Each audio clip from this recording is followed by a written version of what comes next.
Amigo oyente, llegamos hoy al capítulo 2 de esta epístola del apóstol Pablo a los Efesios. En este capítulo se continúa en realidad el mismo pensamiento que teníamos en el capítulo 1.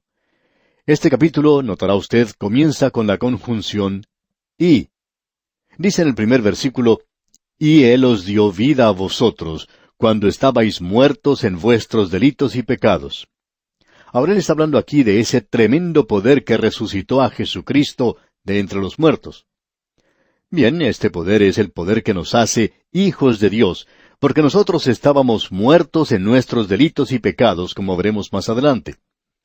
Ahora hemos recibido vida, como el apóstol Pablo va a decir, en Cristo, y para eso hace falta poder. Y para eso es necesario usar el poder de la resurrección. Y es lo que tantos de los hijos de Dios quieran experimentar. Creemos que esto ha sido expresado en su mejor forma por Francis Ridley Havergal, cuando dijo, «Oh, déjame conocer el poder de la resurrección. Oh, déjame mostrar tu vida resucitada, meditando clara y calmadamente. Oh, déjame dar los dones que tú has dado gratuitamente. Oh, permíteme vivir una vida abundante porque tú vives». De seguro que esa es la oración en el corazón de muchos hijos de Dios en la actualidad. Pablo ahora nos va a revelar aquí algo de ese tremendo poder que Dios provee en la vida de aquel que se vuelve hacia el Señor Jesucristo. Él lo puede levantar de una muerte espiritual a una vida espiritual. Ese es un tremendo poder. Parecería que Dios mostrara cierta renuencia para permitir que el hombre tenga poder. Y tal vez nos damos cuenta por qué. Usted puede pensar en los siglos que han pasado sin que el hombre supiera nada del poder atómico. Luego, el hombre descubre el poder atómico y esto cambia el mundo. ¿Y qué fue lo que esto hizo para el mundo? ¿Lo convirtió acaso en un maravilloso lugar para vivir? No, amigo oyente, lo convirtió en un lugar terrible para vivir, porque el hombre tiene en el día de hoy el poder de destruir al mundo, y ese poder se encuentra en ese pequeño átomo. El hombre es un ser peligroso en el presente. Creo que estamos viviendo como el avestruz, con nuestra cabeza escondida en la arena, como si estuviéramos diciéndonos que ninguna nación se atrevería a soltar tal poder en el presente. Pero, amigo oyente, hay muchos hombres que se encuentran en posiciones de poder en la actualidad, y si ellos pensaran que podrían salirse con la suya, no vacilarían en usar ese poder mañana mismo. En realidad, creemos que ellos hasta lo utilizarían en el día de hoy. Así es que, el hombre es muy peligroso con la utilización del poder físico. Puede que sea por eso que Dios es renuente en permitir que el hombre utilice otra clase de poder. Pero podemos ver que aquí se demuestra ese poder. Este capítulo que tenemos ante nosotros tratará en realidad con otro tema. En el capítulo anterior, el primer capítulo de la epístola a los Efesios, la iglesia se presentó como el cuerpo de Cristo en el mundo hoy. Y ese cuerpo es la forma, la manera en que usted se expresa. La forma en la que el Señor Jesucristo se expresa a sí mismo en el mundo del presente es a través de su iglesia. El tema de este capítulo es la iglesia como templo. Y es un templo, pensamos, que corresponde al templo del Antiguo Testamento, que a su vez fue precedido por el tabernáculo en el desierto. Y creemos que la comparación aquí es muy evidente y el contraste es bien delineado o definido. El tabernáculo y el templo, por ejemplo, fueron construidos de árboles vivos de acacia, y estos eran entretejidos con maderas. Pero en la iglesia del presente, Dios saca todo ese material muerto y lo transforma en un templo viviente. El templo y el tabernáculo eran moradas para la gloria de Dios. Ahora la iglesia es la morada para la persona del Espíritu Santo en el presente. El tabernáculo y el templo eran para la realización de un rito y para la repetición del sacrificio por el pecado. La iglesia es edificada sobre un sacrificio, el de Cristo en el pasado histórico, y ese es un sacrificio que no se vuelve a repetir. Eso es lo que nos dice el escritor de la epístola a los Hebreos. Allá en el capítulo 9 de esa epístola, versículos 25 y 26 dice, «Y no para ofrecerse muchas veces, como entra el sumo sacerdote en el lugar santísimo cada año con sangre ajena. De otra manera, le hubiera sido necesario padecer muchas veces desde el principio del mundo. Pero ahora, en la consumación de los siglos, se presentó una vez y para siempre, por el sacrificio de sí mismo, para quitar de en medio el pecado. Ya no hay ningún rito en la iglesia. Como templo es algo funcional. El Espíritu Santo se mueve a través de piedras, rocas vivientes. Ahora, no hay ningún rito en la iglesia. No estamos de acuerdo con aquellos que opinan que la iglesia ha recibido un rito. Pensamos en la actualidad que hemos tenido un servicio si comenzamos con la doxología y luego tenemos un cántico, luego cantamos el himno tal y cual, todas las estrofas por supuesto, luego nos sentamos y leemos las Sagradas Escrituras. Eso quiere decir que ya hemos tenido un servicio. Lo único que quiere decir esto es que hemos pasado por un rito, y la iglesia no tiene ningún rito. Ahora alguien quizá nos diga, ¿entonces no debemos hacer eso? Bueno, la verdad es que no sabemos cómo se puede hacer de otra forma. Pero lo que queremos señalar es lo siguiente, que el simplemente pedir las mismas cosas, repetir las mismas palabras, ha llegado a perder todo su significado para muchas personas hoy.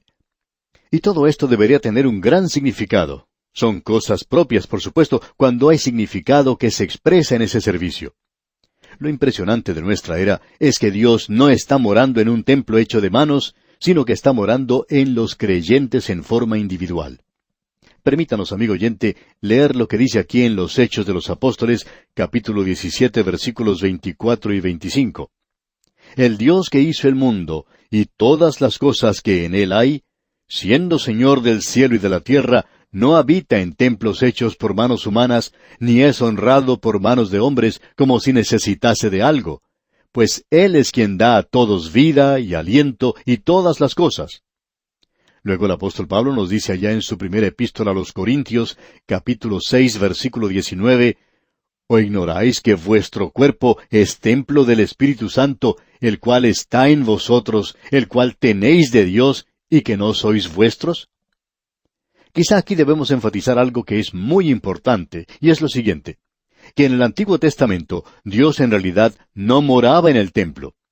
Cuando Salomón edificó el templo, usted recuerda que durante la dedicación, él se levantó e hizo la siguiente declaración.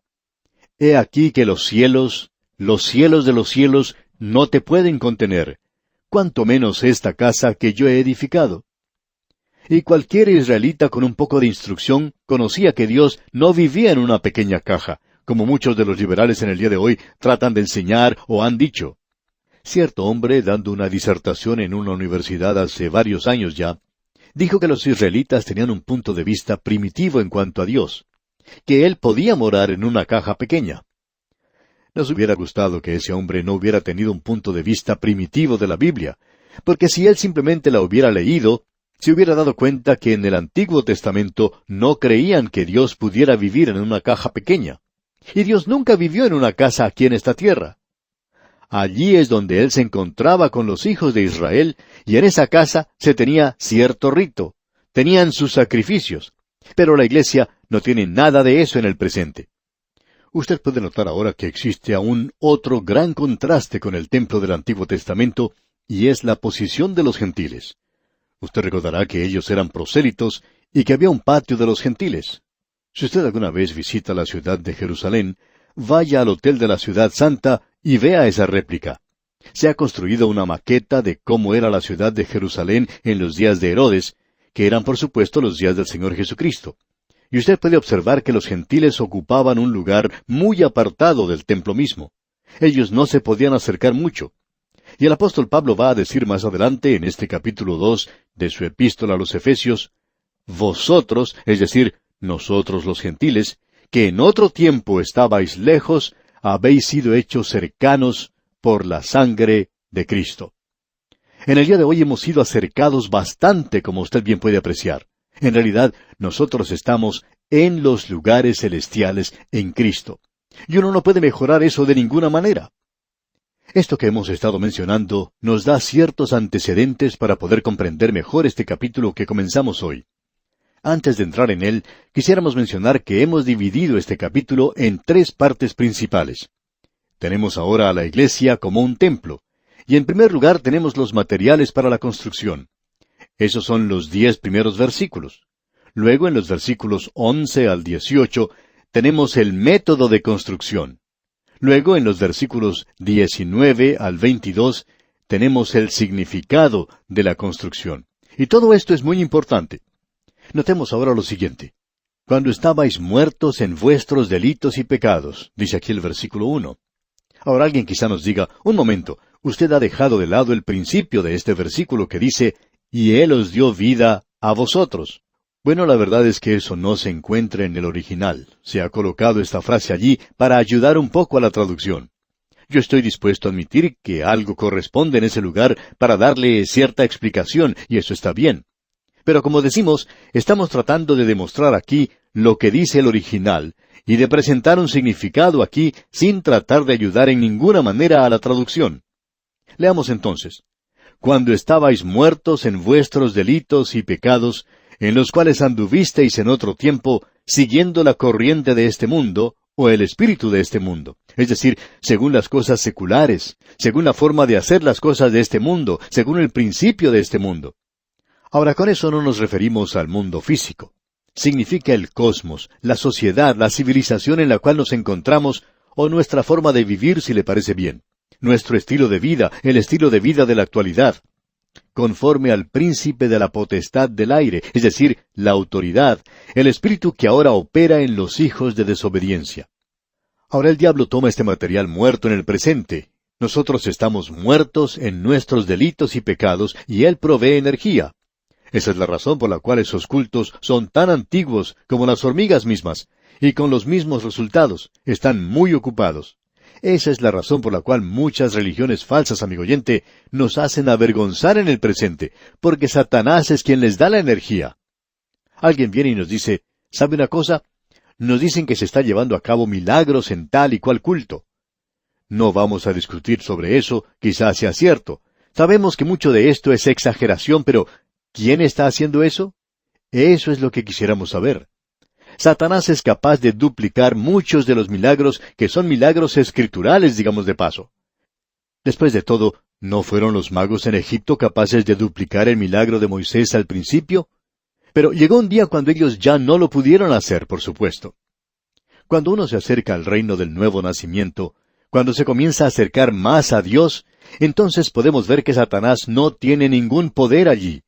Pero en cuanto se trata de engañar, de embaucar y defraudar y de llevar a la gente por un camino equivocado, entonces nos damos cuenta de que el diablo tiene mucho poder. Él es muy poderoso en esta clase de cultos que aparecen por todas partes del mundo. Hay algo más en cuanto a esta sección que tenemos ante nosotros. Y quisiéramos mencionarlo porque usted lo necesita para poder comprenderlo bien, y es lo siguiente. Que desde el versículo 1 hasta el versículo 7 de este capítulo 2, tenemos lo que es conocido en griego como una frase periódica. Esto quiere decir que la persona que escribió esto lo hizo de una forma un poco mejor que el griego común de esa época. El griego clásico está lleno de frases periódicas, y esa es la razón por la cual es difícil leerla. Tiene toda clase de genitivos absolutos, toda clase de frases y tiempos, y no es muy fácil al leerla. Pero el griego koiné, por lo general es fácil de leer. Pero aquí usted tiene una frase periódica que revela que el apóstol Pablo era capaz de, cuando él quería hacerlo, decir las cosas tal cual son como lo hace aquí. Podemos ver que en nuestra versión se finaliza la frase con un punto en el versículo 3. Y esto no solo es permitido, sino que eso está completamente correcto porque tenemos aquí una declaración que está en contraste y que es unida por una conjunción, y se puede hacer perfectamente bien. Como ya hemos indicado, la conjunción y une este capítulo con el anterior, o sea, con el capítulo 1. El apóstol Pablo ha estado hablando acerca del tema de la salvación y del gran poder de Dios. Pablo ha tomado ese tema de la grandeza del poder de Dios en el versículo 19 del capítulo 1, y este es el poder que da vida a los pecadores muertos. Cuando estabais muertos, dice. Y eso nos habla de la muerte que se nos ha imputado a todos nosotros en Adán. El apóstol Pablo lo menciona en su epístola a los Romanos capítulo 5 versículo 12, donde dice, Por tanto, como el pecado entró en el mundo por un hombre, y por el pecado la muerte, así la muerte pasó a todos los hombres, por cuanto todos pecaron. Por cuanto todos pecaron. ¿Cómo? En el primer hombre. El pecado de Adán hace de mí un hijo del Adán caído, y yo tengo la misma naturaleza que él tenía, la cual es una naturaleza caída. Yo no tengo ninguna capacidad ni inclinación hacia Dios. Yo estaba muerto en delitos y pecados. El autor de estos estudios bíblicos, el Dr. J. Vernon McGee, nos contó acerca de su conversión y él opinó que eso fue en realidad un milagro. Él dijo, mi padre tenía principios morales elevados y era conocido como un hombre honesto, pero él no era un creyente. En realidad, él era antagónico en cuanto a la iglesia. Él nunca pasó por la puerta de una iglesia. Pero él hizo que yo asistiera a la escuela dominical cuando era muchacho, aunque siempre argumenté en cuanto a eso. Luego mi padre murió cuando yo tenía 14 años, y me encontré a la deriva en este mundo. Huí de mi hogar hacia la ciudad de Detroit, en el estado de Michigan, en los Estados Unidos, para escapar a toda clase de autoridad. Luego conseguí trabajo, no en la fábrica Ford, sino que conseguí trabajo donde construían los autos Cadillac. Y el Dr. McGee señaló, quizá usted se ha preguntado, ¿por qué el Cadillac es un automóvil tan bueno? Y yo le puedo decir por qué. Yo trabajé para ellos. No trabajé mucho tiempo, sino lo suficiente como para hacer de ese un buen automóvil. Pero luego, continúa él, cometí pecados tremendos. Me uní a un grupo de hombres en esa ciudad, uno de ellos era de Hungría, y él pensaba que yo era como su hijo que había muerto, y por así decirlo, me adoptó. Pero este hombre era un pecador. Él me llevó a lugares donde un muchacho de tan solo 16 años no tenía nada que hacer. Sin embargo, yo comencé a extrañar mi hogar. Al pensar en eso, me di cuenta que Dios fue quien me hizo extrañar mi hogar, y regresé a mi casa. Si no hubiera hecho eso, entonces Satanás habría ganado en aquel tiempo. Yo estaba muerto en delitos y pecados.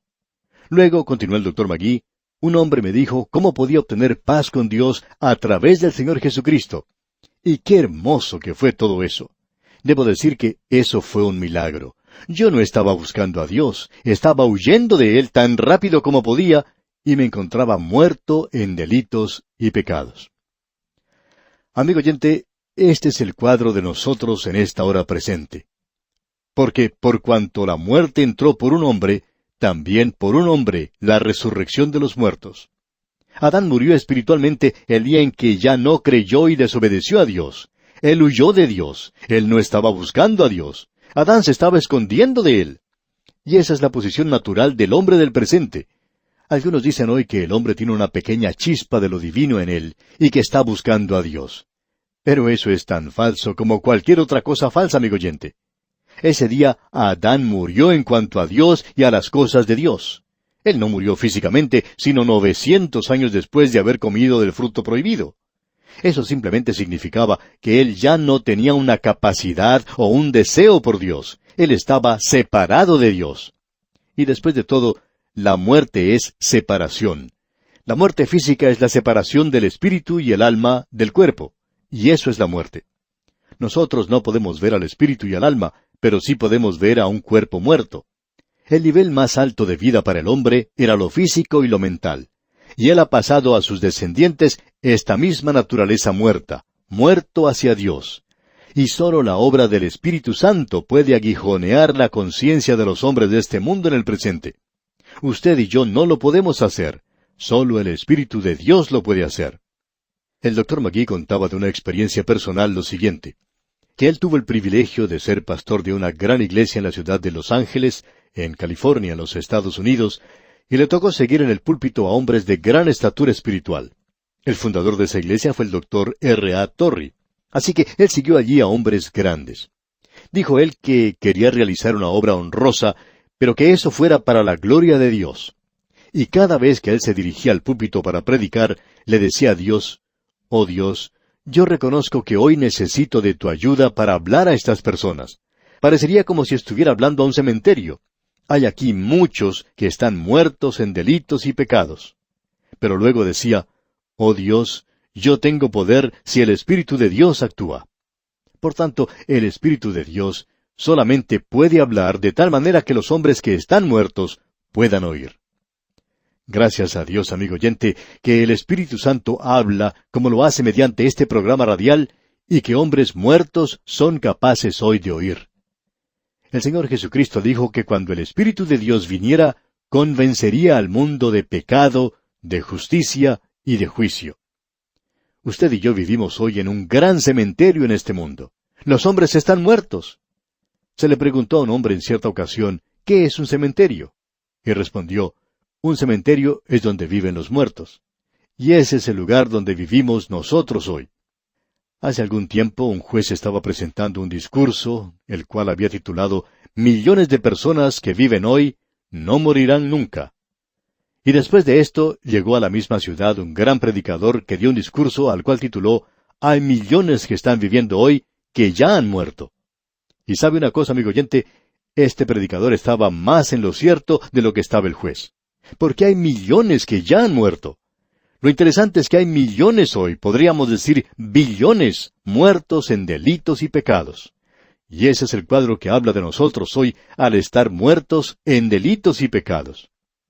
Bien, los delitos nos hablan de lo que hizo Adán, y los pecados quieren decir que usted y yo, amigo oyente, hemos errado en el blanco en el presente.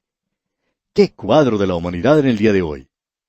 Regresamos hoy, amigo oyente, a esta maravillosa sección del segundo capítulo de la Epístola a los Efesios. Y nos gustaría concluir esta parte diciendo lo siguiente, que estamos ahora en un área donde se menciona el pasado, el presente y el futuro de la Iglesia y de los creyentes. Lo podemos hacer aún más personal, amigo creyente. Aquí tenemos su pasado, su presente y su futuro. Quizá usted se ha encontrado alguna vez viajando y al pasar por cierta sección pobre de la ciudad, pudo apreciar un cartel en una casa donde decía, aquí adivinamos su pasado, su presente y su futuro.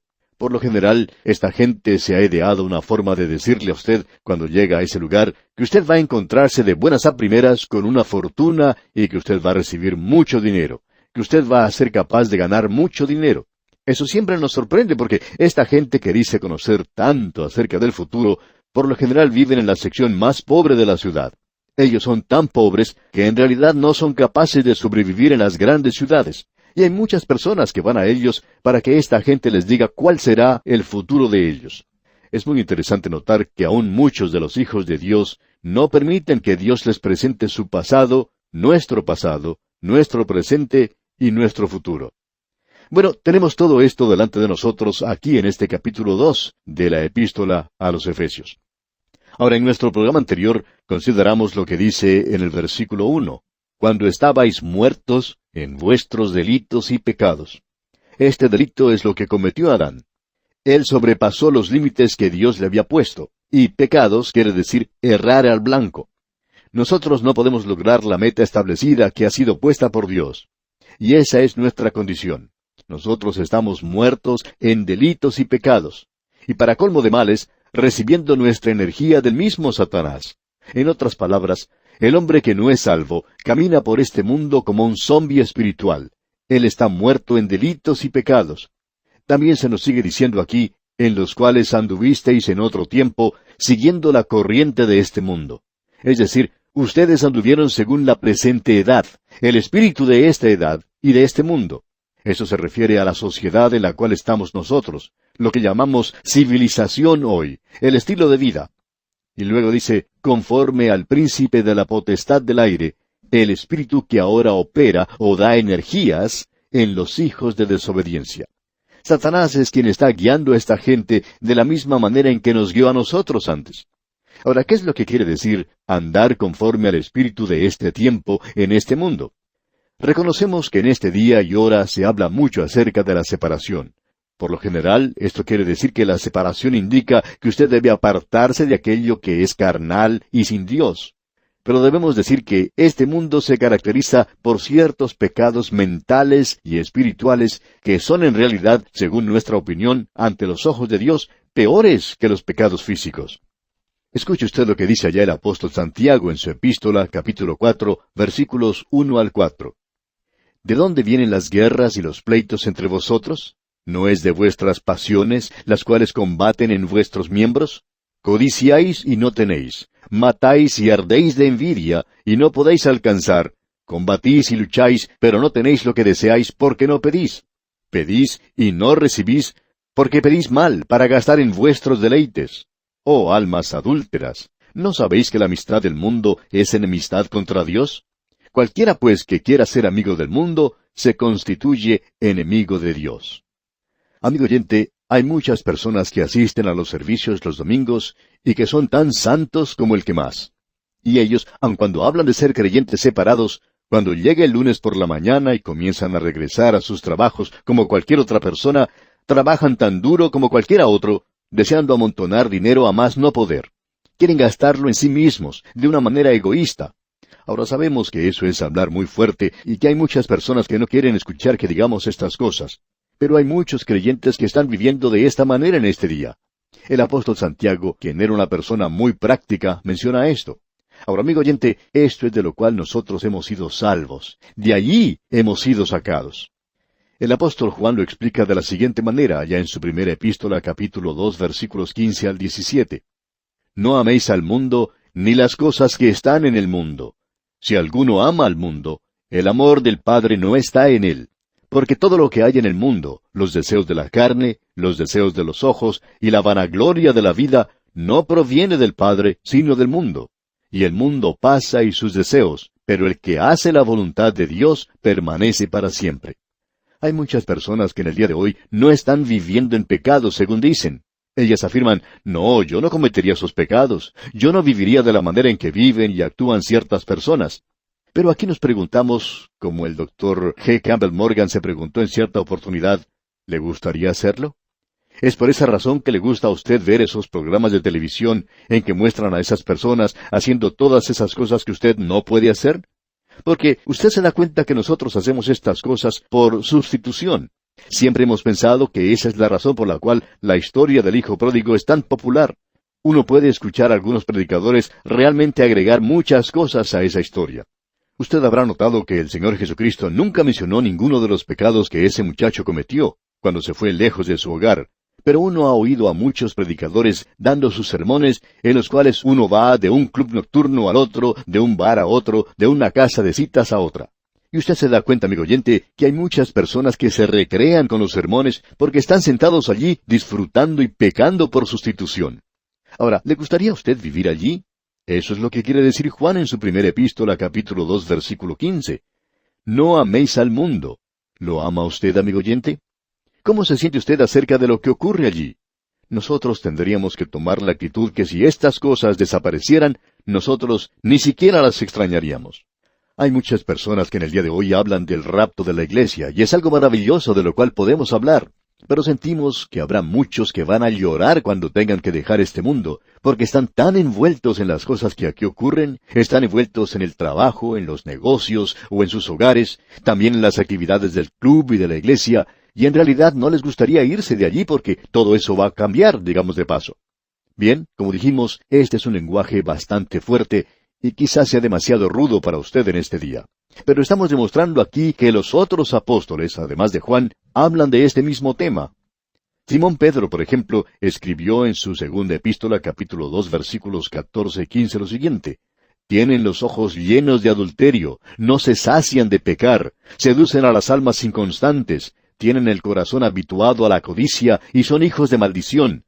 Han dejado el camino recto y se han extraviado siguiendo el camino de Balaam, hijo de Beor, el cual amó el premio de la maldad. Ese es un cuadro del mundo perdido, amigo oyente. ¿Pertenece usted, hijo de Dios, a este cuadro en alguna forma u otra?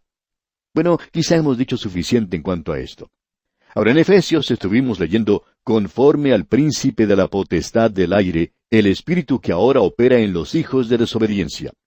No se puede servir a Dios y a Mamón, o como dice al final del versículo 24 del Evangelio según San Mateo capítulo 6, no podéis servir a Dios y a las riquezas. Usted debe elegir, amigo oyente, a quién va a servir. Y si usted va a servir a Dios, no quiere decir que usted simplemente no va a los cines o que no utiliza maquillaje, y espero que usted no me entienda mal en cuanto a esto. No estoy de acuerdo con esa clase de separación. Pero eso es lo que se escucha por todas partes, que usted no hace esto o aquello, y que usted no se une con esta o aquella clase de personas porque son liberales y todo eso. Eso no es separación. Es absurdo el hablar de esa manera. Y luego usted mismo tiene los ojos llenos de amargura, de odio y de egoísmo. Amigo oyente, esos son pecados muy graves, podemos decir de paso. Bueno, mejor sería que sigamos adelante porque si no lo hacemos vamos a perder a toda la audiencia en este día. En el versículo 3 de este capítulo 2 de la Epístola a los Efesios leemos, entre los cuales también todos nosotros vivimos en otro tiempo en los deseos de nuestra carne, haciendo la voluntad de la carne y de los pensamientos, y éramos por naturaleza hijos de ira, lo mismo que los demás. Usted nota que el apóstol Pablo dice aquí, nosotros. Él se incluye a sí mismo, utilizando la primera persona en un pronombre plural que él adopta en este momento. O sea que él se coloca a sí mismo junto con esta gente. Y usted y yo necesitamos hacer eso. Leamos este versículo 3 una vez más. Entre los cuales también todos nosotros vivimos en otro tiempo en los deseos de nuestra carne, haciendo la voluntad de la carne y de los pensamientos, y éramos por naturaleza hijos de ira, lo mismo que los demás. Hay cristianos hoy que viven simplemente para la naturaleza carnal, y de esa misma manera es como está viviendo el hombre del mundo en el presente, visitado y motivado por una filosofía sin Dios y controlado por principios satánicos. En cierta ocasión, un pastor fue a visitar a un amigo suyo, que era un hombre de negocios, y estuvo en su hogar, muy lindo por cierto. Y este hombre le contó al pastor acerca de sus hijos. También le habló acerca de sus negocios, acerca de los honores que él había recibido, pero nunca hizo referencia a su relación con el Señor Jesucristo. Y amigo oyente, hay algo malo con esta clase de vida, el vivir de esa manera, el tener un estilo de vida que incluye de todo en el mundo, pero deja al Señor Jesucristo fuera de ella. A esta clase de gente el apóstol Pablo le dice allá en su epístola a los Romanos, capítulo 1, versículo 18, porque la ira de Dios se revela desde el cielo contra toda impiedad e injusticia de los hombres que detienen con injusticia la verdad. Usted ha notado que eso se refiere al pasado. Pero escuche lo que sucede después. Leamos el versículo 4 de este capítulo 2 de la carta de Pablo a los Efesios. Pero Dios, que es rico en misericordia, por su gran amor con que nos amó. Esa pequeña preposición, pero, es tan importante, amigo oyente. Pero Dios, que es rico en misericordia. Y amigo oyente, Dios es rico en misericordia, y Él ha tenido misericordia de mí. Yo sé que también ha tenido misericordia de usted, por su gran amor con que nos amó. El amor no le capacitó para que nos salvara, pero el amor proveyó un Salvador para que Él pudiera perdonarnos, y Él es rico en misericordia en el día de hoy, amigo oyente. Ahora el versículo 5 de este capítulo 2 de la epístola a los Efesios dice, aun estando nosotros muertos en pecado, nos dio vida juntamente con Cristo. Por gracia sois salvos. Él nos ha dado vida juntamente con Cristo. Y los dos versículos siguientes, los versículos 6 y 7 dicen, y juntamente con Él nos resucitó, y asimismo nos hizo entrar en los lugares celestiales con Cristo Jesús, para mostrar en los siglos venideros las abundantes riquezas de su gracia en su bondad para con nosotros en Cristo Jesús. Esas dos palabras al comienzo del versículo 4, pero Dios, demuestran un contraste radical de lo que ha ocurrido antes del versículo 4. Y esos 3 primeros versículos de este capítulo eran tan negros y sin esperanza que resultan terribles. El hombre es un fracaso completo, es incapaz de salvarse a sí mismo. Y Dios entra a esta escena de muerte con su misericordia. Él no llega aquí con muy poco o demasiado tarde. Él tiene en excedente, porque un Dios infinito es rico de una manera infinita en su misericordia. Él tiene lo que el hombre necesita. Él tiene lo que usted necesita, amigo oyente. Lo único que se requiere es que el hombre crea en Él. Y Él hace esto por su gracia. Una mujer de uno de los barrios pobres de la ciudad de Londres fue llevada con un grupo de personas a unas vacaciones en el océano. Ahora ella nunca había visto el océano antes, y cuando lo observó se puso a llorar. Los que estaban con ella pensaron que era algo raro que ella se pusiera a llorar cuando ellos habían provisto para ella esta hermosa vacación. Así es que le preguntaron, ¿por qué estás llorando? Ella señaló el océano y dijo, esto es lo único que he visto, de lo cual hay sobreabundancia. Y amigo oyente, hay sobreabundancia de la misericordia de Dios. Él tiene océanos de misericordia, porque, ¿qué es lo que hace Dios? Él nos salva por su gracia. Permítanos ilustrar esto con un ejemplo. ¿Qué es lo que quiere decir el ser salvo por la gracia de Dios? Nosotros estábamos muertos en delitos y pecados, incapaces de salvarnos a nosotros mismos. Dios entra en esta escena y por gracia Él nos busca. Él no encuentra nada bueno en nosotros. Tiene que encontrarlo en sí mismo. Cuando Dios bajó a librar a Israel, no hizo eso porque ellos fueran gente hermosa y buena que le estaban sirviendo a Él. Ellos no eran así. Ellos eran gente de dura cerviz, lo dijo Él mismo. Eran idólatras. Estaban adorando a un becerro de oro que ellos mismos habían hecho en el desierto. Él dijo, he escuchado su clamor. ¿Por qué despertó eso interés en él? Porque Él los amó. Y amigo oyente, Él le ama a usted y me ama a mí. Él nos ama a todos nosotros. Pero Él no nos salva por amor. Él nos salva por su gracia. Ahora alguien quizá pregunte, ¿cómo hace Él eso? Para aclarar esto, quisiéramos contar algo que mencionó el Dr. McGee, el autor de estos estudios bíblicos. Contaba él que por muchos años había tenido una clase bíblica en el sur de California, en los Estados Unidos. Había allí un grupo de la Cruzada Estudiantil para Cristo que estaba laborando en las playas cerca del condado de San Diego, y ellos habían guiado a muchos jóvenes a los pies de Cristo. Pues bien, algunos de estos jóvenes pertenecían a esos grupos rebeldes e indisciplinados. Pero dice el Dr. McGee que él se dio cuenta que muchos de ellos eran personas genuinas y que llegó a la conclusión que no debía juzgar al hombre por su vestimenta.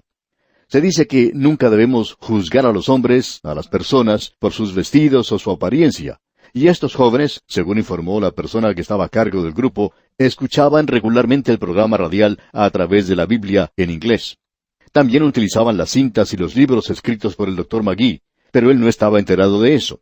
Ahora, cuando el Dr. McGee fue a esa clase bíblica que él enseñaba, encontró sentados en las primeras filas a un grupo de esos jóvenes.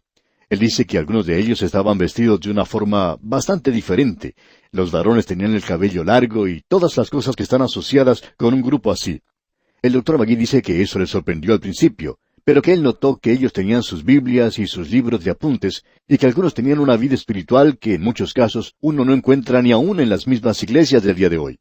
Y estos jóvenes estaban demostrando una vida real. Bien, al final de la clase, uno de los jóvenes se acercó al Dr. McGee para hacerle una pregunta. Este joven tenía escrito palabras por todas partes en su ropa.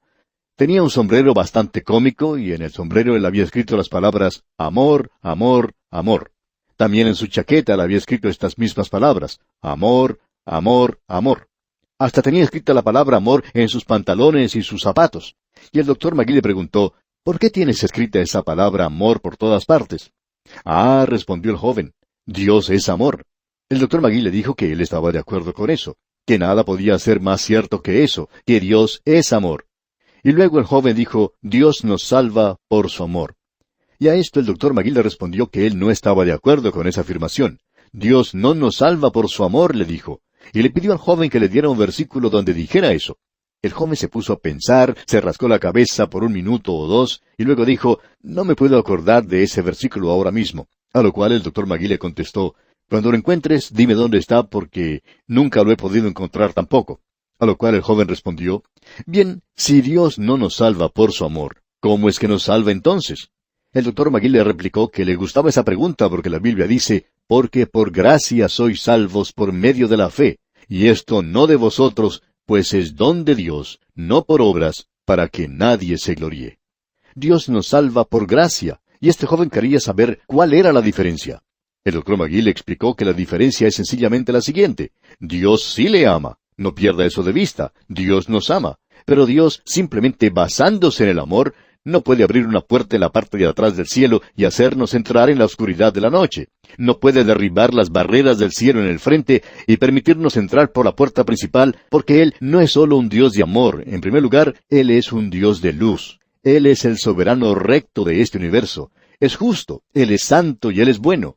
Y todo esto nos revela una cosa, que Dios no puede hacer las cosas que son malas, aquello que está mal de acuerdo a sus propios niveles. Dios no nos puede salvar por amor. El amor lo tenía Él atado. Él podía amar sin poder salvar. Y continúa el Dr. McGee diciéndole a este joven que el versículo que él pensaba que el joven le iba a citar era el de Juan 3:16, donde dice, porque de tal manera amó Dios al mundo, que ha dado a su Hijo unigénito, para que todo aquel que en Él cree no se pierda, mas tenga vida eterna. Observemos lo que dice este versículo, le dijo el Dr. McGee. Porque de tal manera amó Dios al mundo, que ¿salvó? No, eso no es lo que dice. De tal manera amó Dios al mundo, que ha dado a su Hijo unigénito. Como tú puedes ver, Dios no podía salvar al mundo por amor, porque Él continúa diciendo, para que todo aquel que en Él cree no se pierda. Tú y yo vamos a perdernos. Somos pecadores perdidos y Dios aún nos ama, pero el amor de Dios no nos puede hacer entrar al cielo. Dios tuvo que proveer una salvación, y Él pagó el castigo por nuestros pecados. Hasta aquí la experiencia que contó el Dr. McGee. Ahora, Dios puede extender su mano a un mundo perdido y decirle, ahora, si creen en mi Hijo, porque Él murió por ustedes, si ustedes se acercan a mí en base a eso, entonces yo los puedo salvar. Ahora, Dios no nos salva por medio de su amor, Dios nos salva por su gracia. Y hablando honradamente, amigo oyente, creemos que eso es mucho más maravilloso. Hoy yo puedo perder el favor, caer en desgracia por algo que haya hecho mal. Y eso podía ocurrir con mis padres a causa del pecado. Pero yo nunca puedo caer en desgracia con Dios. Puedo perder mi comunión. Si yo peco, eso quebranta la comunión que tenemos. El Espíritu de Dios es afligido. Pero si yo regreso a Él y le confieso mi pecado, Él es fiel y justo para perdonar mis pecados y limpiarme de toda maldad. Si decimos que tenemos comunión con Él y andamos en tinieblas, mentimos y no practicamos la verdad. Pero si nosotros andamos en luz, tenemos comunión unos con otros. ¿Y qué es lo que sucede? Si yo ando en la luz de la palabra de Dios y veo que no alcanzo el objetivo, la sangre de Jesucristo, el Hijo de Dios, continúa limpiándome de todo pecado. ¿Por qué? Porque Dios lo va a hacer por gracia. ¿Y qué podemos decir acerca de la gracia? Bueno, Él es rico en gracia y en misericordia. Él extiende su misericordia hacia usted, amigo oyente, en el día de hoy. Dios extiende sus brazos hacia un mundo perdido y dice, si vienes a mí por mi camino, y de paso digamos que este es su universo, y Él está haciendo las cosas a su manera, quizá usted tenga una mejor manera de hacerlo, pero resulta que usted no tiene un universo. En cambio, Él sí lo tiene. Esto es de Él. Él es quien establece las reglas, y usted tiene que acercarse a Él siguiendo lo que Él ha establecido. Él le ama. Usted no puede evitar que Él le ame, pero eso no está basado en lo que usted puede hacer. Usted no puede evitar que el sol continúe brillando, pero usted puede salir, a apartarse de los rayos del sol. Y si usted peca en el día de hoy, estando fuera de la voluntad de Dios, volviendo su espalda a Él, usted no va a experimentar el amor de Dios. Pero si usted se acerca a Él a través de su Hijo Jesucristo, entonces Él le salvará. Dios es rico en misericordia. Ese es el estado presente del creyente. ¿Y cuál es ese? Bien, Él no solo nos levantó de un cementerio espiritual, sino que nos ha dado vida y nos ha sentado con Cristo hoy en los lugares celestiales. Recuerde usted que Él es la cabeza de la iglesia. Ya vimos eso en el primer capítulo de esta epístola. ¿Y qué es lo que Él va a hacer? Pues Él va a demostrar en las edades que están por venir que las riquezas de su gracia son abundantes y va a demostrar su misericordia hacia nosotros. Yo voy a ser exhibido un día y los ángeles van a pasar donde estoy y van a decir, miren a ese hombre allí. Él no merecía ser salvo. Él estaba perdido. Pero mírenlo ahora, se encuentra en el cielo. ¿Y por qué está allí? Gracias a las riquezas de la gracia de Dios. Dios tuvo misericordia de él. Dios lo salvó y Dios lo trajo aquí. Y eso va a ser para la alabanza de Dios a través de las edades eternas. Ahora yo no voy a recibir ningún encomio por esto. ¿Sabía usted eso? Yo no voy a recibir ningún encomio, pero ¿quiere saber también algo más? Yo voy a estar allí y eso es suficiente para mí. Yo voy a unirme a esas huestes angelicales y voy a cantar alabanzas a Dios. ¿Por qué? Porque Él me salvó, amigo oyente. Usted no puede tener algo mejor que esto. Esto es lo más maravilloso que yo sé que podamos tener. Aquí se nos dice de una manera maravillosa que hemos recibido vida juntamente con Cristo. Esa es una posición, el haber sido impartido con vida divina. Él nos resucitó y asimismo nos hizo sentar en los lugares celestiales con Cristo Jesús. Esa es la posición que se nos da a nosotros hoy en día. Y usted no puede agregar nada a eso. Y el camino es la gracia. La gracia es mencionada 2 veces aquí y usted no puede obtenerla, amigo oyente, de otra manera más maravillosa que esta. El poder alabarle por su gracia infinita y maravillosa. Al comenzar hoy nuestro estudio, amigo oyente, vamos a leer una vez más los versículos 8 y 9 de este capítulo 2 de la Epístola a los Efesios. Y allí dice, porque por gracia sois salvos por medio de la fe, y esto no de vosotros, pues es don de Dios, no por obras, para que nadie se gloríe. Este es un gran versículo con el cual culmina esta sección en la cual el apóstol Pablo nos ha dado en realidad el pasado, el presente y el futuro del creyente. Nosotros estábamos muertos en nuestros delitos y pecados, andando conforme a la corriente de este mundo. Y ahora Dios, por medio de su gracia infinita, maravillosa, extiende su mano hacia nosotros y nos salva. Y debido a eso, tenemos un hermoso futuro delante de nosotros. Seremos puestos en exhibición, por así decirlo, revelando la gracia de Dios. Allí nos revelaremos lo bueno y lo dulce que somos nosotros y que asistimos a todos los servicios de los domingos. Por el contrario, seremos puestos en exhibición para la gloria de Dios. Y eso no me molesta en lo más mínimo, porque yo nunca pensé que podría llegar al cielo por mis propios méritos u obras. De modo que me complace el poder exhibir la maravillosa gracia de Dios. Será muy evidente que Él es quien me ha salvado. Ahora notemos lo siguiente. Porque por la gracia sois salvos por medio de la fe. Usted se ha dado cuenta que hemos cambiado esa frase un poquito. Dijimos la gracia. El apóstol Pablo está haciendo referencia a lo que se mencionó allá en el versículo 7, donde dice, para mostrar en los siglos venideros las abundantes riquezas de su gracia en su bondad para con nosotros en Cristo Jesús. Esto es algo especial. Es la gracia. Y es por la gracia que hemos sido salvos. Ahora espero que usted no llegue a decirnos, espero ser salvo. Porque usted, amigo oyente, puede decir en el día de hoy, puede decirlo de una manera segura y enfática, yo soy salvo. Ahora otra persona quizá diga, pero yo no me atrevería a hacer una declaración como esa porque no sé lo que traerá el futuro.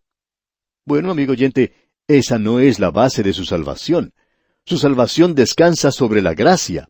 Dios lo ha salvado a usted por gracia, y usted puede estar seguro de que el que comenzó en vosotros la buena obra, la perfeccionará hasta el día de Jesucristo. Eso lo dice el mismo apóstol Pablo allá en su epístola a los Filipenses capítulo 1 versículo 6. Y si usted, amigo oyente, es un hijo de Dios, usted se puede apartar de Él, pero Él siempre preparará un camino para que usted regrese a Él. Y por la gracia de Dios, usted ha sido salvo. Usted tiene hoy una salvación que es completa.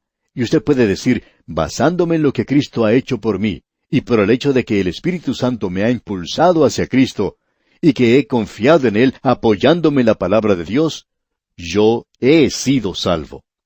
Y no es algo por lo cual nosotros decimos, espero ser salvo, o trataré de lograr esa salvación, sino que es una salvación por la cual uno puede decir con toda certeza, por la gracia yo he sido salvo, por medio de la fe, y esto no de vosotros, continúa el versículo, pues es don de Dios, no por obras, para que nadie se gloríe. Y el versículo 10 continúa el pensamiento, porque somos hechura suya, poiema es la palabra en el griego, creados en Cristo Jesús para buenas obras, las cuales Dios preparó de antemano para que anduviésemos en ellas. Permítanos mencionar a continuación una declaración que habla acerca de la gracia y del amor de Dios. Y la gracia de Dios ha sido definida teológicamente como un favor inmerecido. Y nos gusta referirnos a esto como un amor en acción. Y quisiéramos que usted escuche ahora lo que dice el doctor Lewis Sperry Chafer. Y aquí está su declaración. Es muy importante y por tanto le invitamos a escuchar con atención. Dice él, existe una diferencia bien delineada entre el amor compasivo de Dios por los pecadores y su gracia que ahora se les ofrece por medio del Señor Jesucristo. El amor divino y la gracia divina no son una y la misma cosa. Dios puede amar a los pecadores con una compasión indecible, y sin embargo, a causa de una justicia divina ultrajada y de su santidad, no puede rescatarlo de su justo castigo. Sin embargo, como se ha dicho anteriormente, si el amor pudiera proveer en forma gratuita por ese pecador todo lo que esa justicia divina y la santidad requieren, el amor de Dios quedaría libre para actuar sin ninguna limitación en favor de aquellos por los cuales se realizó ese sacrificio sustitutivo perfecto. Ese es el logro realizado por Cristo sobre la cruz. Por otro lado, la gracia divina y la salvación son la compasión ilimitada de Dios, actuando hacia el pecador en la base de esa libertad que ya ha sido asegurada a través del juicio justo contra el pecado, asegurado por Cristo en su muerte sacrificial. El amor divino puede desear el salvar, pero no le puede realizar justicieramente. Pero la divina gracia está libre para actuar ya que Cristo murió. Se observa entonces que el propósito general de Dios no es el de la manifestación de su amor únicamente, aun cuando su amor y su misericordia son mencionados juntamente con su gracia en este contexto y expresados en la muerte de Cristo, sino que es en su lugar la manifestación de su gracia. Hasta aquí la declaración del doctor Lewis Sperry Chafer. Ahora Dios, de su tesoro infinito, prodiga su gracia sobre los pecadores sin ninguna restricción o impedimento. La fe es la causa instrumental de la salvación. Es el único elemento que el pecador lleva a esa gran transacción de fe.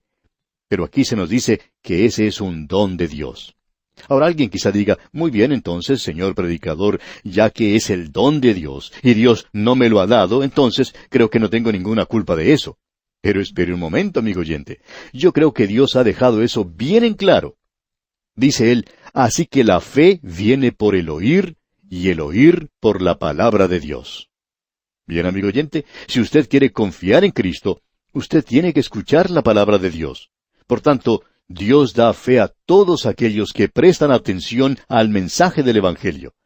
Y eso fue lo que nosotros notamos cuando estudiamos allá la segunda epístola del apóstol Pablo a los Corintios. Usted recordará que en aquella oportunidad destacamos una declaración maravillosa que encontramos allí, y creemos que sería bueno leerla. Allá en la segunda epístola a los Corintios, capítulo 3, versículo 13, leemos, «Y no como Moisés, que ponía un velo sobre su rostro, para que los hijos de Israel no fijaran la vista en el fin de aquello que había de ser abolido».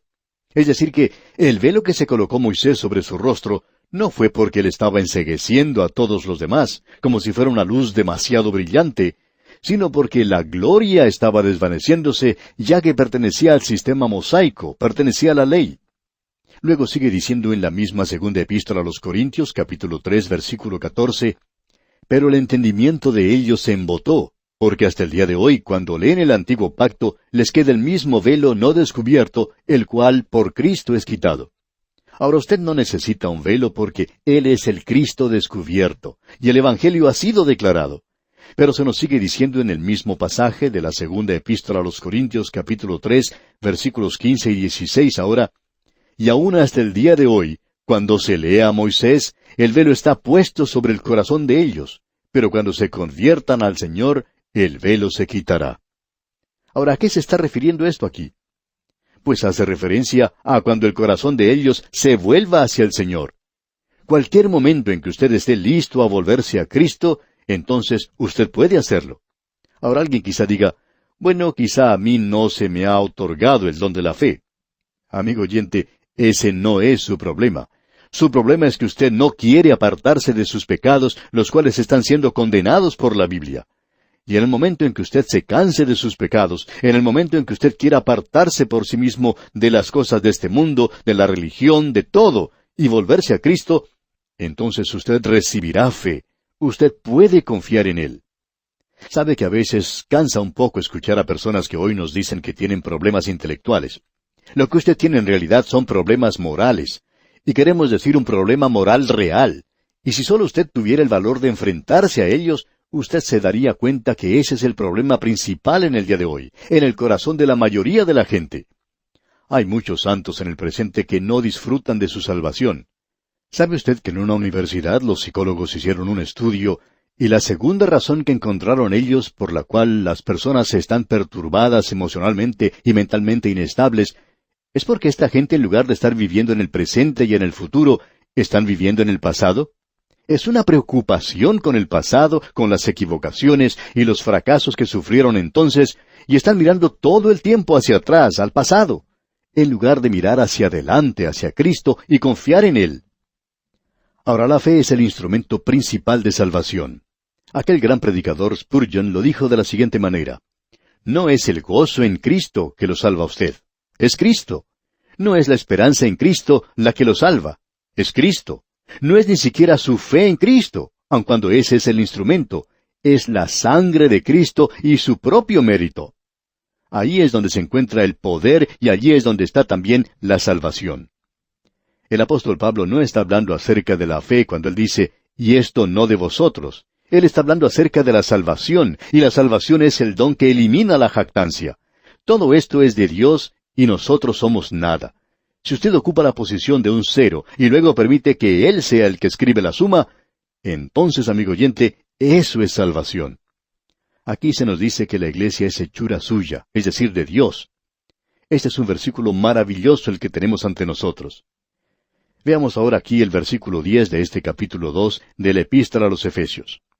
Porque somos hechura suya, creados en Cristo Jesús para buenas obras, las cuales Dios preparó de antemano para que anduviésemos en ellas. La palabra griega que se utiliza aquí es poiema. De allí sale la palabra poema en nuestro idioma. La iglesia es su poema. Y amigo oyente, esa iglesia a la que nos referimos aquí no es en realidad la iglesia local que pudimos observar allá en la epístola a los Gálatas, sino que aquí estamos observando al cuerpo de los creyentes desde el día de Pentecostés hasta la segunda venida de Cristo, los verdaderos creyentes. Estoy seguro que ellos se encuentran en las iglesias locales.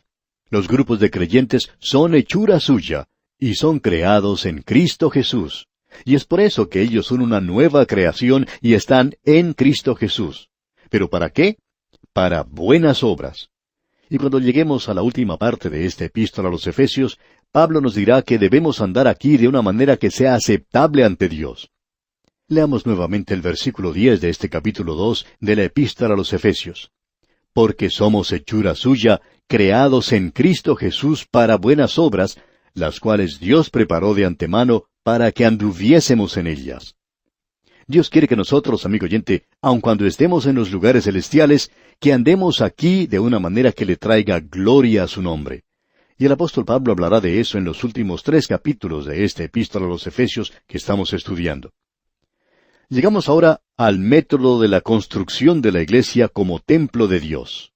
Él dice aquí en la primera parte del versículo 11, Por tanto, acordaos de que en otro tiempo vosotros, los gentiles en cuanto a la carne, y nos damos cuenta aquí que en su mayoría la iglesia de Éfeso estaba formada por gentiles. Había allí nada más que una colonia de judíos en la ciudad de Éfeso. Leamos ahora los 2 siguientes versículos, los versículos 11 y 12 de este capítulo 2 de la epístola a los Efesios. Por tanto, acordaos de que en otro tiempo vosotros, los gentiles en cuanto a la carne, erais llamados incircuncisión por la llamada circuncisión hecha con mano en la carne. En aquel tiempo estabais sin Cristo, alejados de la ciudadanía de Israel, y ajenos a los pactos de la promesa, sin esperanza y sin Dios en el mundo. Ahora, ¿qué significa estar perdido? Usted recordará que aquí se nos menciona varias cosas en cuanto a esto. Es decir, que estamos alejados de la ciudadanía de Israel.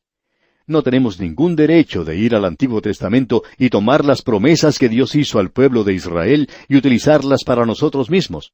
Él no hizo esas promesas para nosotros. Nosotros estamos alejados de la ciudadanía de Israel y ajenos a los pactos de la promesa. Dios hizo ciertas promesas a la nación de Israel y ellos le pertenecen a Él. Él les había prometido esa tierra. Ellos la recibirán algún día, pero lo tendrán que hacer según sus formas y estatutos, no según los de ellos. Y nosotros éramos ajenos a los pactos de la promesa. Ahora, aun cuando Él no nos ha prometido un lugar aquí en esta tierra, Él sí nos ha prometido un lugar en los cielos. Pues podemos leer allá en el Evangelio de Juan, Voy pues a preparar lugar para vosotros, y si me fuere y os preparare lugar, vendré otra vez y os tomaré a mí mismo, para que donde yo estoy, vosotros también estéis. Esa era la posición que nosotros teníamos como gente o pueblo perdido. Éramos como extraños, alejados del pacto de la promesa. Ahora notemos lo que sigue diciendo en este versículo. Sin esperanza. Usted puede observar las religiones de este mundo. Ellos no tienen ninguna esperanza. Son bastante nebulosos en cuanto a este asunto de lo que hay después de la muerte. No tienen resurrección y no tienen esperanza. Esos cultos no ofrecen ninguna esperanza. Han puesto un obstáculo que ninguna persona puede sobrepasar. Sin esperanza y sin Dios en el mundo. Esa era la posición que tenían los gentiles. Y cuando Pablo escribió esto, nuestros antepasados se encontraban en algún lugar de la selva y posiblemente en una condición mucho peor de lo que se menciona aquí. Eran paganos y esa era nuestra condición, sin esperanza y sin Dios en el mundo. Eso es lo que quiere decir, amigo oyente, el estar perdido. Y esa es la condición en la cual se encuentra una multitud de personas alrededor nuestro en el presente. Ellos no tienen esperanza y están sin Dios en el mundo. Hablando francamente, yo diría que si me encontrara en la posición en la que muchas de esas personas se encuentran en el día de hoy, me iría a un bar y trataría de emborracharme para olvidarme de todo. ¿Qué otra cosa puede hacer uno? Usted no tiene ninguna esperanza. La única esperanza que usted tiene se encuentra aquí en este mundo. Por tanto, habría que tratar de sacarle todo el jugo que se pueda porque no se recibe nada del otro lado. Usted está sin esperanza y sin Dios en este mundo, y está alejado del pacto de la promesa. Eso es encontrarse en una posición bastante difícil. Esas cosas que se mencionan aquí son terribles, digamos de paso. Pero debemos notar que algo más ha sucedido. Leamos el versículo 13. Pero ahora, en Cristo Jesús, vosotros que en otro tiempo estabais lejos, habéis sido hechos cercanos por la sangre de Cristo. Se nos dice que los gentiles tenían un patio cerca del tabernáculo, que podían acercarse allí, pero estaban muy apartados del mismo tabernáculo. Estaban muy alejados entonces, pero ocurrió algo maravilloso, y es que la sangre de Cristo nos ha acercado y nos llevará algún día hasta el mismo cielo. Notemos ahora lo que dicen los versículos 14 al 17 de este capítulo 2 de la Epístola a los Efesios. Porque Él es nuestra paz, que de ambos pueblos hizo uno, derribando la pared intermedia de separación, aboliendo en su carne las enemistades, la ley de los mandamientos expresados en ordenanzas, para crear en sí mismo de los dos un solo y nuevo hombre, haciendo la paz, y mediante la cruz reconciliar con Dios a ambos en un solo cuerpo, matando en ella las enemistades. Y vino y anunció las buenas nuevas de paz a vosotros que estabais lejos, y a los que estaban cerca. Así es que, cuando usted se acerca al Señor Jesucristo, amigo oyente, no solamente pasa a formar parte de un cuerpo, sino que es llevado a un lugar donde usted puede estar ante Dios en un mismo nivel con los demás. Usted y yo podemos estar al mismo nivel ante Él, y por tanto, el asunto de la separación de los creyentes en el día de hoy no debe ser enfatizado bajo ninguna circunstancia. Nunca debe ser algo que se destaque como un nivel social. Nunca debe ocupar una base como esa, porque todos hemos sido hechos uno en Cristo. No interesa quién sea usted. Si usted es un creyente en Cristo, usted y yo vamos a estar juntos por toda la eternidad. Y yo no sé por qué no podríamos hablarnos de vez en cuando en este mundo. Deberíamos hacerlo. De modo que tengamos en cuenta esto. Deseamos hoy finalizar, amigo oyente, este hermoso capítulo 2 de esta epístola a los Efesios. Usted se habrá dado cuenta que en nuestro programa anterior pasamos más bien rápido por los versículos 14 al 17. Quisiéramos ahora mencionar una o dos cosas acerca de eso porque lo que el apóstol Pablo está diciendo aquí es que el Señor Jesucristo es nuestra paz, es decir, la paz para los judíos y los gentiles, porque aquí se nos presenta un contraste entre ellos, derribando la pared intermedia de separación y la enemistad que había entre los dos para crear ahora un nuevo hombre. O sea que nos puso juntos en Jesucristo y nos dio la paz. Es decir, tenemos paz con Dios. Veamos ahora lo que dice el versículo 16 de este capítulo 2. Y mediante la cruz, reconciliar con Dios a ambos en un solo cuerpo, matando en ella las enemistades. La reconciliación de Dios ya ha sido completada. Él está listo para recibirle a usted, si usted está listo. Y por tanto, el mensaje que se pregona es reconciliaos con Dios. Y si usted hace eso, amigo oyente, eso lo lleva a formar parte de un nuevo cuerpo, el cuerpo de los creyentes, y no hace ninguna diferencia de qué raza son ellos, ya sean judíos o gentiles.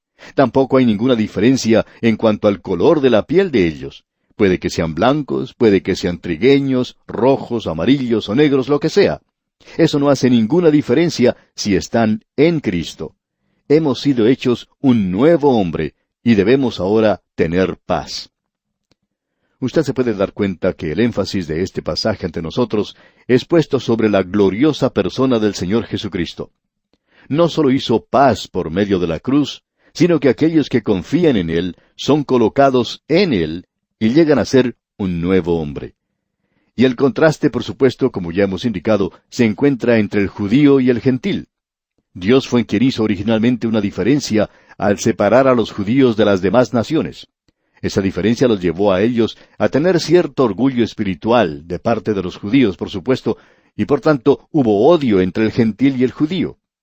Cuando un judío y un gentil son colocados en Cristo, hay paz, no solamente debido a la nueva posición, sino a causa de que algo nuevo ha entrado a existir. El apóstol Pablo identifica esto como al hombre nuevo en Cristo. Somos algo nuevo. Así es que Pablo le había dicho a los Corintios, allá en su primera epístola a los Corintios, capítulo 10, versículo 32, les había dicho, no seáis tropiezo ni a judíos, ni a gentiles, ni a la iglesia de Dios. La iglesia es el hombre nuevo. El gentil no es llevado al mismo nivel que los judíos ante Dios. Él es en realidad elevado a una posición más alta. Permítanos compartir ahora una declaración que hizo Crisóstomo hablando de este tema. Él dijo, Él no quiere decir que nos haya elevado a esa alta dignidad de ellos, sino que nos ha levantado a ambos y nos ha colocado aún mucho más alto. Permítame darle una ilustración. Imaginemos que hay dos estatuas, una de plata, la otra de plomo. Y luego ambas son derretidas y las dos convertidas en oro. Así es como Él ha hecho de los dos uno. Hasta aquí esta declaración de Crisóstomo. Creemos que esa es una ilustración maravillosa de cómo nosotros hemos sido unidos en Cristo. Permítame decirle, amigo oyente, que yo no creo en la fraternidad universal del hombre, ni en la paternidad universal de Dios. Para mí, eso es una herejía. Perdónenme por decir eso, pero así es como son las cosas. Yo creo que la fraternidad la forman aquellos que están en Cristo. Un hombre puede tener la piel tan blanca como la nieve, pero si él no es un hijo de Dios, él no es mi hermano.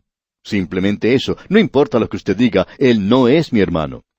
Quizá exista un hombre que tenga su piel tan negra como la medianoche, y si él es un hijo de Dios, entonces, amigo oyente, él sí es mi hermano. Usted no puede escaparse de eso. Somos algo nuevo, somos en Cristo un hombre nuevo. Y este es el edificio, el templo que Dios está edificando en el día de hoy. Sería más acertado decir, por tanto, que el judío ha sido rebajado al nivel del gentil, ya que ambos se encuentran en el mismo estado de pecado, porque en ese sentido todos somos hermanos como pecadores, hijos de Adán. Porque el apóstol Pablo dice allá en su epístola a los Romanos capítulo 3 versículo 9, ¿qué pues? ¿Somos nosotros mejores que ellos? En ninguna manera, pues ya hemos acusado a judíos y a gentiles que todos están bajo pecado. Ese es el estado en el cual nos encontramos. La paz de la cual se habla aquí en la epístola a los Efesios es una paz entre el judío y el gentil. Cuando el judío y el gentil se acercan a la cruz como pecadores, son hechos una nueva creación, un nuevo hombre, el cuerpo de Cristo, el templo del Espíritu Santo. En el Antiguo Testamento, el templo que había seguido al tabernáculo de Moisés estaba señalado por divisiones. Existía 3 entradas a 3 departamentos: el patio de afuera, el lugar santo y el lugar santísimo. Luego había otras divisiones apartadas para los sacerdotes, Israel, las mujeres y los gentiles. Ahora Cristo, por medio de su muerte, quitó el velo, y Él se convirtió en el camino, o sea, el patio de afuera. La verdad, el lugar santo, y la vida, el lugar santísimo. Así es que uno pasa a través de Cristo y llega directamente a Dios. Y aquellos que se acercan a Él son quitados de su pequeño departamento y colocados en Cristo, el nuevo templo, donde no existe ningún departamento ni separación.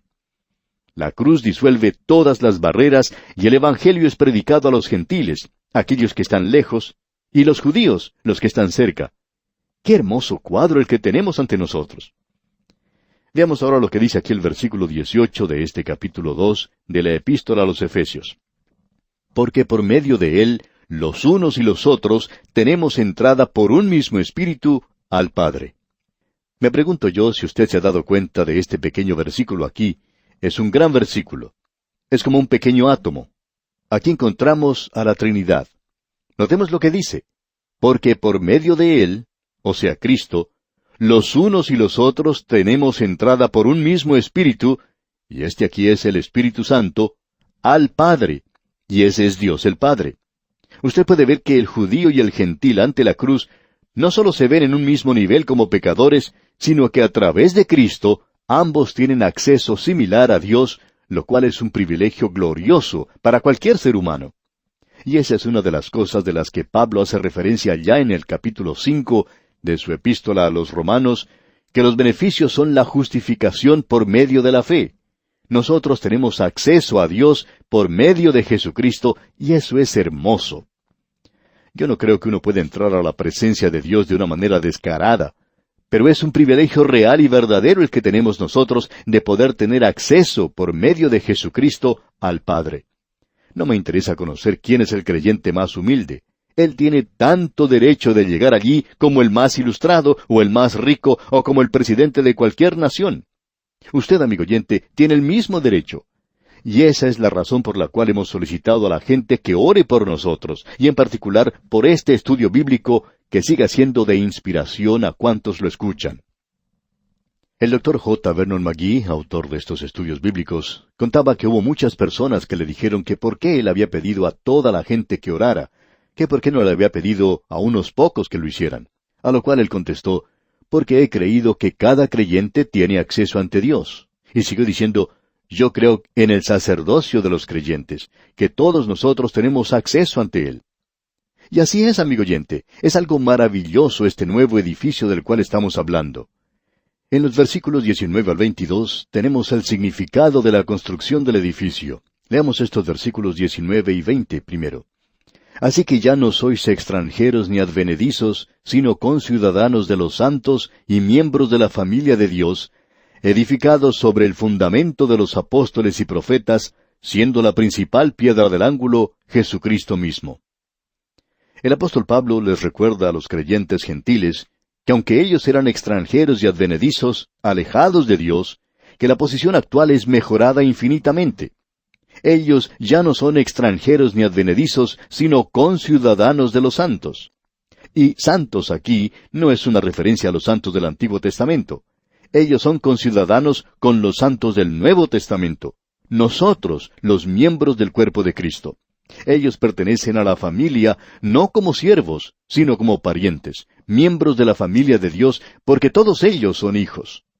Os escribo a vosotros, hijitos, porque vuestros pecados han sido perdonados en su nombre, nos dice Juan en su primera epístola, capítulo 2, versículo 12. Nosotros somos sus hijitos. Esta es una nueva relación, una relación que era extraña al Antiguo Testamento. Aún David, un hombre que ocupaba un lugar especial en el corazón de Dios, es llamado allá en el segundo libro de Samuel, capítulo 7, versículo 8, mi siervo David, como lo fue Moisés antes que él, allá en Números capítulo 12, versículo 7. Y ahora su ciudadanía no está en Israel o en la Jerusalén terrena, sino que está en los cielos. Mas nuestra ciudadanía está en los cielos, de donde también esperamos al Salvador, al Señor Jesucristo, nos dice el apóstol Pablo en su epístola a los Filipenses capítulo 3, versículo 20. Así es que usted puede apreciar que nosotros somos conciudadanos, pertenecemos ahora al cielo, y somos edificados sobre el fundamento de los apóstoles y profetas. Notemos esto porque es de importancia. Esto no quiere decir que los apóstoles y los profetas eran el fundamento, sino que ellos personalmente colocaron el fundamento. La iglesia primitiva construyó su doctrina sobre la de los apóstoles. Allá en el libro de los Hechos, capítulo 2, versículo 42, inmediatamente después de mencionar el día de Pentecostés, dice que aquel grupo que había sido traído a la iglesia perseveraba en la doctrina de los apóstoles, en la comunión unos con otros, en el partimiento del pan y en las oraciones. Se ha escrito mucho acerca de la identidad de los profetas. Ahora, ¿son aquí los profetas del Antiguo Testamento o profetas del Nuevo Testamento?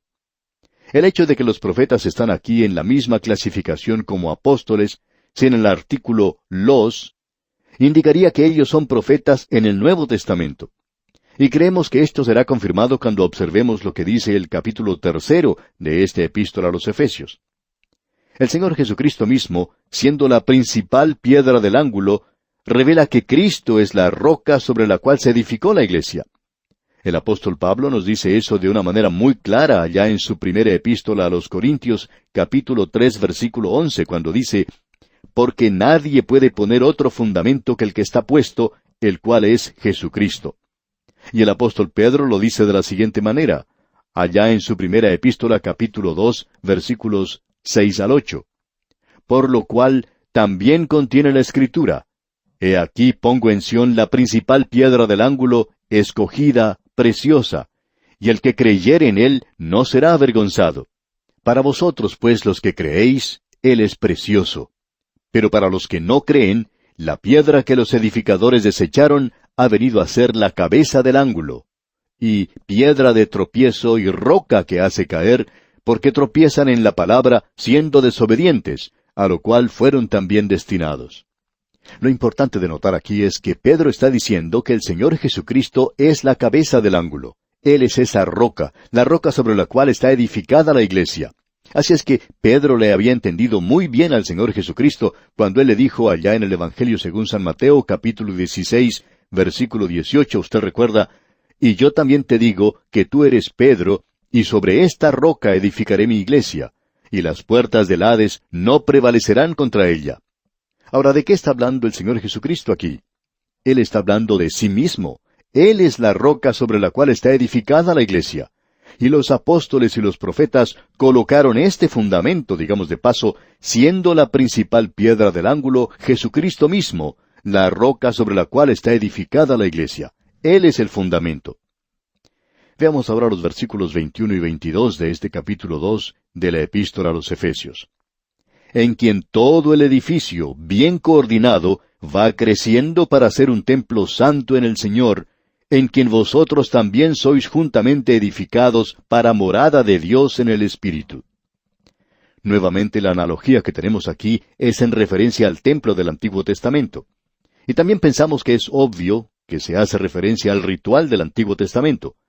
Aún así, el contraste se nos revela por medio de una analogía. Había, por ejemplo, varios edificios en el templo de Jerusalén. No creemos que Pablo esté haciendo referencia aquí a esos diferentes edificios.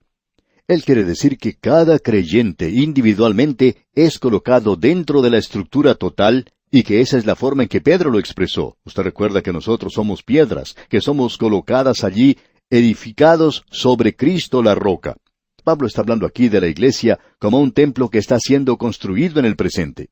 Eso es muy interesante, ya que en los días del apóstol Pablo, el templo de Herodes, que era el templo de aquella época, aún no había sido concluido. Durante los días del Señor Jesucristo ya se había dedicado 40 años a su construcción y fue destruido allá en el año 70 después de Cristo. Y aún en ese entonces no había sido finalizado. Ahora la iglesia está siendo construida en el presente. Será finalizada algún día. Está siendo construida de una manera muy fuera de lo común. Se nos dice aquí que está creciendo para ser un templo santo. Y eso nos revela que aún no ha sido concluida la construcción, y que su estructura está siendo construida de una forma diferente. Uno no coloca una piedra sobre otra de una manera fría. Este templo está creciendo. Dios está tomando un material muerto, muerto en delitos y pecados. Le da vida, habiéndolo hecho renacer. Y ahora está creciendo para ser un templo viviente. El apóstol Pablo en su primera epístola a los Corintios, capítulo 12, versículo 13, nos dice, «Porque por un solo espíritu fuimos todos bautizados en un cuerpo, sean judíos o griegos, sean esclavos o libres, y a todos se nos dio a beber de un mismo espíritu». Se lo llama un templo santo. Es santo porque en él mora el Espíritu Santo. Por el bautismo del Espíritu Santo, el pecador salvado es colocado en el Señor. El Espíritu Santo mora, reside en cada creyente. Eso se nos menciona ya en la epístola a los Romanos capítulo 8, versículo 9. Dice, «Mas vosotros no vivís según la carne, sino según el Espíritu, si es que el Espíritu de Dios mora en vosotros. Y si alguno no tiene el Espíritu de Cristo, no es de él». Es una habitación, es decir, un templo permanente de Dios en el Espíritu. Cuando dos creyentes se reúnen en un edificio para adorar, el Espíritu Santo está presente. En ese sentido, Dios se encuentra en ese edificio. Pero cuando cada creyente se aleja de ese edificio, queda vacío. Dios no se encuentra en ningún edificio de una iglesia en el presente, como tampoco se encuentra en algún bar de la ciudad. Dios mora en los creyentes, no en los edificios.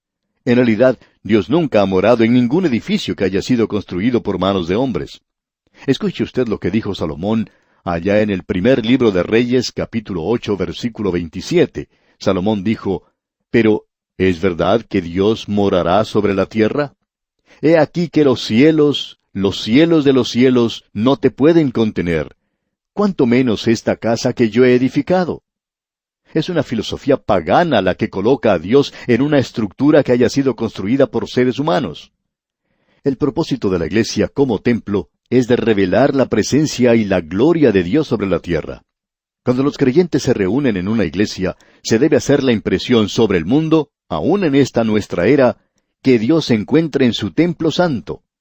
El mundo debería sentir que Dios puede ser hallado en un servicio de la iglesia. Pero yo me pregunto, ¿puede Él estar allí hoy? Siento mucho si pareciera que estuviera criticando en este momento, pero, amigo oyente, el mundo no está seguro hoy si Dios se está reuniendo con la gente en este día. Estoy seguro de que habrá muchos más presentes si supieran por seguro que Dios estaría allí. Y entramos ahora al capítulo 3, y aquí vemos a la iglesia como un misterio.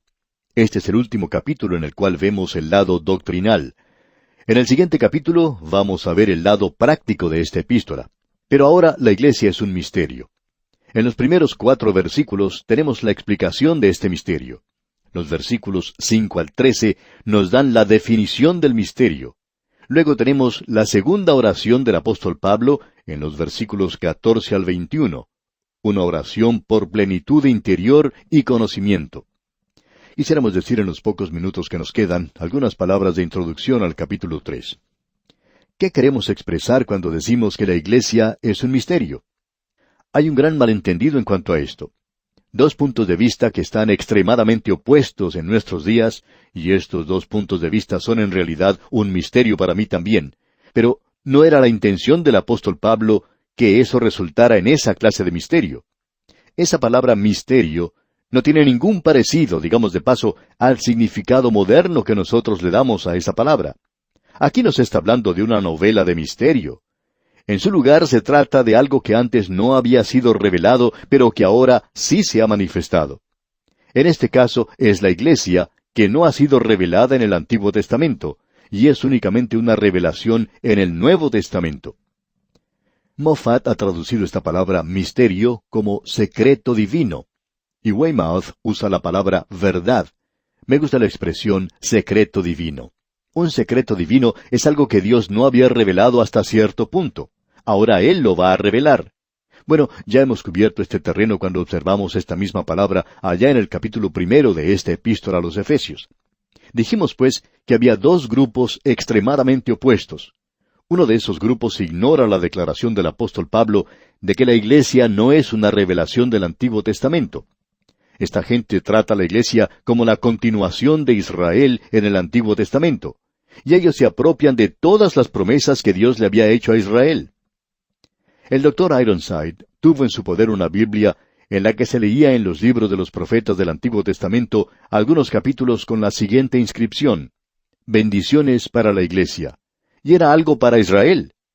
Luego en otra parte de esa misma Biblia decía maldiciones para Israel. Es interesante notar que la iglesia se apropiaba de las bendiciones, pero dejaba las maldiciones para Israel. La verdad es que ambas pertenecían a Israel, debemos decir de paso. El otro grupo le da demasiado énfasis a la declaración de Pablo cuando dice, me fue declarado el misterio y mi conocimiento en el misterio de Cristo. Ellos tratan el misterio como una revelación particular del apóstol Pablo. Y quisiéramos demostrar que eso es inexacto. Como resultado de eso, se ha desarrollado la práctica de cambiar el comienzo de la iglesia a alguna fecha posterior a Pentecostés. En esta escala se había sugerido varias fechas, y cuando una resultaba imposible, pues se adoptaba otra. Así que podemos ver las 2 posiciones extremadamente opuestas. Y nosotros creemos que es algo que es muy maravilloso aquí, y lo veremos Dios mediante en nuestro próximo programa. Será pues hasta entonces que el amor de Cristo, que excede a todo conocimiento, inunde su vida ahora y siempre.